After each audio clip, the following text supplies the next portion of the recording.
Hey guys, Jay here. Welcome to another convention review. This is going to be for the Washington State Gaming Expo for 2025. And just like every time that I do these convention reviews, there will also be another video for the con hall for the autographs and stuff that I bought, which will be in the top of the video, whatever the card thing in the video, and down in the description.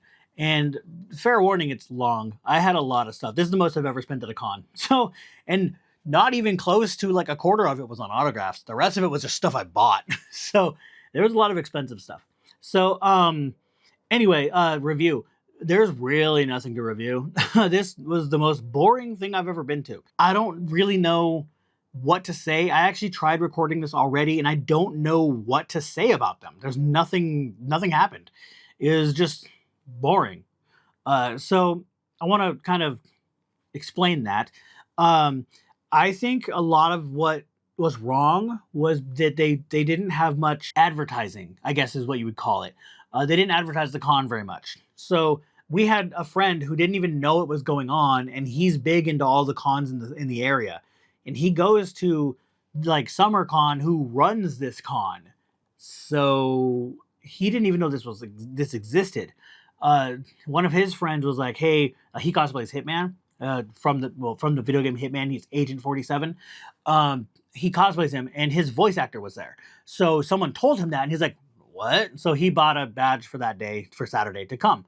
And so he got to go meet him and everything. But the point was he didn't. He's big into the convention in the area, and he didn't even know it existed. And they run one of the other conventions that's big that he goes to. How does he not know about that? You know? So it's insane how little they seem to care about this con. So I don't really know. Other than that, they didn't do anything. Staff didn't do anything wrong. There was nothing going on. But Saturday was the big day where things happened. I thought it was going to be a lot bigger, but it wasn't. So, like for example, the voice actors, usually their lines just start getting long on Saturday. Nope. There was 2 lines on Saturday that actually had like visible lines, like where it wasn't just 1 or 2 people. And that was Xanthi Hyun. I think that's how you pronounce her name. She told me and I already forgot. But I think that's how you pronounce her name. So her line for some reason was long. It was like, but I mean, I'm saying long, but it's not long. And then Jason Griffith, who is one of the voice actors for Sonic and Shadow from the Sonic franchise. And then Xanthi is like, her big character right now is, or it has been for a while, Marianne from Fire Emblem. She's a character named Pella in Honkai Star Rail. There's a guy in Genshin who he's like a doctor type guy, and he has a snake around him. She plays the snake. I don't know. But she has a lot of other stuff that I like, but stuff that people aren't going to really know. So whatever. Anyway, their lines were long, and I say it like that because it was like 10 people was long for them, like maybe 9 or 8 even, and that was long for them. So, and everybody else had like 1 or 2 people or nobody for the majority of the time. Like the majority was actually nobody in anyone's line. So it was crazy. One good thing I guess that happened, but it was kind of good and bad because it started to annoy the hell out of us. They had the composers for, they had a composer, I think it was 1 or 2, from some of the Rareware games. So like Donkey Kong Country, 1, 2, and 3, Conker's Bad Fur Day, Banjo-Kazooie, Banjo-Tooie, those type of games. And other stuff like that. And so they played a few songs live at their tables, which was a bad idea. Not only was it really loud, and it was really hard to talk to the guests anywhere in the vicinity of them, like even a few tables down, like more than halfway down, they were at the very end of one of the rows, and like you could still go like over halfway down, and you could still be like, oh, what'd you say? Because you couldn't hear over them. And I was like, why would you do that? It was crazy. And they played the same 4 songs over and over again, like multiple times during the day. Like, I understand that you probably don't remember how to play all these songs and you had to learn just a few, but like, you don't need to play them multiple times a day, every day, over and over again. It's like, you don't have to keep doing that. Just sign things like everybody else. It was really annoying. And not only that, but in front of their table gathered a big crowd of people filming them. And so if you walk through there, people are going to yell at you for walking into their shot. So they just made it a hostile environment for everybody. So it was just a pain in the butt, and I don't like that. They shouldn't have done that. And then the only other thing really was there was some of the vendors were seemingly ripping people off. One of them was for sure. And I don't know if they were. The ending, I don't know if it is actually ripping people off exactly, but it's not like they changed prices basically to make things higher after they saw demand. So, which is scummy. Don't do that. So I'll get into what happened. So, I bought Mario 64, and this is in my thing, in my other video. I bought this because it was a really good price. And so this is an example of what I was talking about ripping off. I don't know if it's a ripoff or not of the other prices, or if this is just a steal. This one was $150. It has some damage on it. So it's not like sealed or anything. There's like a little bit of scuff up here. I don't really care about that. There's a crease up here, a little tiny one, and then a little tiny bit bigger one that's maybe about an inch, quarter inch, three-quarter inch. And that's it. And then the rest is just normal wear and tear that's from like storing it and stuff. And this was $150. Okay. And I saw other ones at other booths that were more damaged than this, and they wanted like $250, $300 for them. So like I saw one that was really damaged where you could see all the way around, all the like scuffing of it and everything, and they wanted $300. That's a lot for a damaged box. Not happening. So, but that has to go into the other thing of where price changing. So there was another guy who had like these little plastic bins where you could like pick them up and look at them and stuff.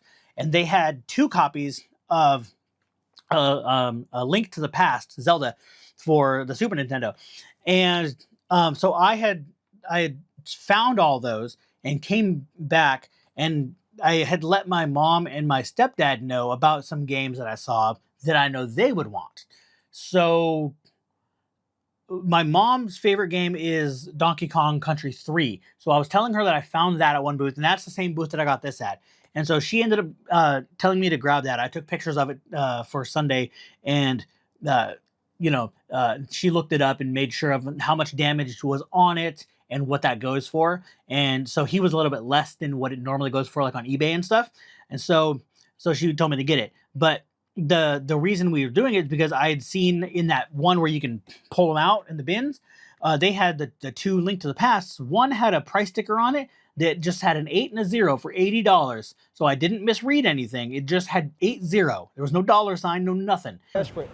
60? And how much is a Link to the Past? 80. Link to the Past is only 85? Ooh. So it's not like I'm not reading correctly. And then there was another one a couple cases down that on the top didn't have any price on it whatsoever. There's no sticker on it at all. And I showed interest in them, and I'm sure other people did too, and then put them back. When we went Sunday, which is actually today when I'm filming this, but whatever. When we went back there to go take pictures of them and stuff, I noticed that they had new stickers on them. One of them got to be, I'm assuming the $80 one, was now $280. And remember, it didn't have a dollar sign, so it's not like I mistook the 2 for a dollar sign or something.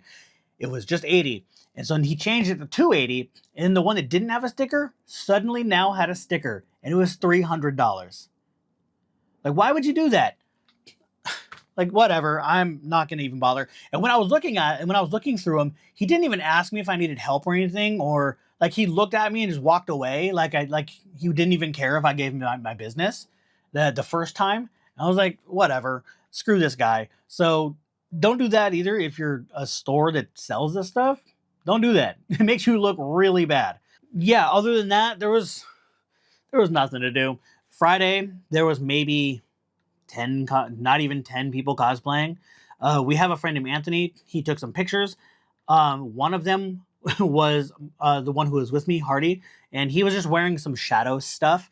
And so it looked like he was kind of doing like a half-assed cosplay of Shadow because he had a Shadow onesie that he bought at Anime Washington, and he had a hat that had Shadow's face on it. And so he wore the hood up on the hat, so it kind of had Shadow's quills on it. And then he had this weird cloak thing that he bought. It's like a sleeved cloak. It's almost like a trench coat, but it's not. And it closes with a weird like where it has the loop and then a thing that goes into the loop to lock it together. It has a couple of those, but it's fleece, like a hoodie type thing. It has pockets, but it has like a thing here for the white of Shadow's fur, I guess. And then it has like the design of what's on his hand, on his arms. Like it has the red and the yellow and stuff like that on there, or the white or whatever. And then it has the stuff on the legs too, so that it looks, shadowy. And then it has some quills on the back, like it has two poking out the back, but he had that thing over it, and that thing has like a picture of quills on the back, so it looks a little better. But so he was wearing that, and so he got a picture of him. So our friend got a picture of him. So that's one of the pictures. We don't even count that as a cosplay. We're not counting that as somebody cosplaying at the con because that is us. So other than us, there was literally like 5 or 6, maybe 7 other people cosplaying. It was crazy. There was like nobody there. So, and then on Sunday, there was more, but like 90% of them were Team Fortress because their voice actors were there. I was like, I already got a bunch of Team Fortress because I got them all on Saturday. And I got a couple on Sunday too, but I don't need them. I already got them. And a lot of them were ones that were already cosplaying on Saturday as well. So it was like, I already have them. I don't need to film them. And so I got some. There was more Sunday than there was Friday, but Friday was boring. We were almost not even going to go Sunday. I mean, I'm lucky we did because I bought the Mario thing, and I bought a couple other things today, Sunday. Yeah. So we are happy that we went, and he got to get a Pokemon pack that he wanted, and other stuff. So other than that, though, the whole thing was boring. And as you can probably tell by my rambling, there's nothing to talk about. That's how boring it was. So if they advertise better and maybe get a group page where people are posting and it's obvious more people are going to go, maybe we'll do it again next year. But I'm thinking we're just going to go one day, maybe Saturday, because I always get Saturdays off at work. So maybe next year Saturday, if I'm still on the same type of schedule where I get that day off, I don't have to ask for the day off. We'll go that day. That's it, though. We won't go any other time of the weekend. Possibly Sunday if I have the day off. But no, we're not going for a whole weekend anymore to this con. I would say if you want to go, so my reviews I do this in all my reviews. I don't do like a letter grade or a number grade out of 10 or a number of stars or whatever. I just tell you what I think. I don't even recommend things for you, like recommend you go or recommend you don't go. I give you the information and then let you decide if it's something you want to go to. So, but honestly, like I'm trying to put it in your head that this is a boring con, man. I don't know. I wasn't happy with it. I was with it, Hopefully it gets better in the future. Hopefully next year's better. We'll see what happens. Anyway, this is probably getting long and annoying, so I'm gonna let you guys go. So yeah, like I said, if you want to go. If you don't, don't. Up to you guys. So that is going to be the end of the video then. If you like it, go ahead and hit that thumbs up. Subscribe for more. I'll see you guys later.